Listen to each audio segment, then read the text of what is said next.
But let's start with England and Iceland. And the reason we're talking about England is because even as neutrals, and as you may have gathered from our accents, neither of us are English, but we've been here a long time, and we wonder whether, at some point, this country which has done such a good job producing so many young players, this country which literally invented the game, which has the best league in the world, which probably spends more on its national team in terms of structures and supports and coaching and whatever else than anybody else. When are they going to get it together? Obviously, they were runners-up, lost the final. Close. Forget to who. Last time. Team in blue. At Wembley. Yeah. And still, they've only won one major trophy in history. And even that one, if you were German, which neither of us are, you might say, there's a big asterisk here. Yeah. And maybe a big asterisk when they played Argentina in the quarterfinal as well, and a big asterisk against Portugal too. Different time, the 60s, right? They should be getting it together. And then psychologically, they have these games, and it's only a friendly, and it's Iceland who will be watching the tournament on television. But they lose, and I feel it's kind of the nature of the media, football fans here, of discourse, that this becomes a really big deal. Yeah, although we know we've covered a lot of big tournaments together, and we know that the truth of the last friendly before you travel to whatever tournament is not always... we don't need to take too much away from it. However, I think there was a lot of concern in that performance against Iceland and that defeat at Wembley. Not just the fact that at the end you have to do this stupid lap of honor. I don't know why.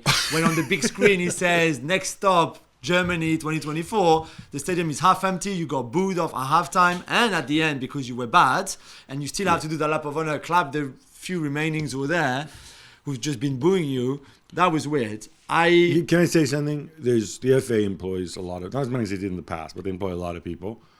Whoever's in charge of that, and I get the whole let's give him a good send-off, it's like a pep rally.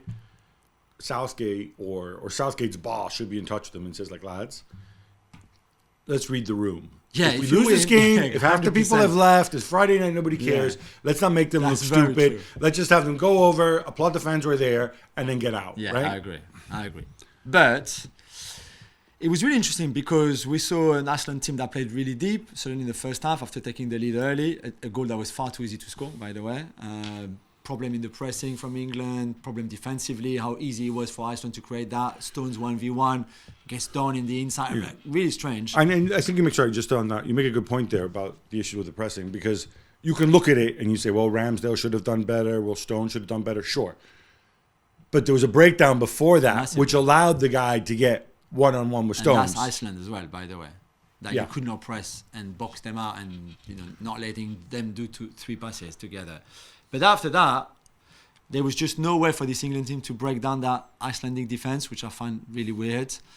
There's one thing I think for sure is that whether Southgate is a fan of Alexander-Arnold or not, whether we think that he's got flaws defensively, which he has, when you play against a low block, and they will do that against Slovenia, probably as well maybe against Serbia, Trent Alexander-Arnold has to start at right back and not play as a right back, play as a whatever you want him to do. But that creativity that he brings is needed against a deep block, a low block like Iceland, because you had nothing from Kyle Walker on the right, nothing from Trippier on the left because he's not a left back.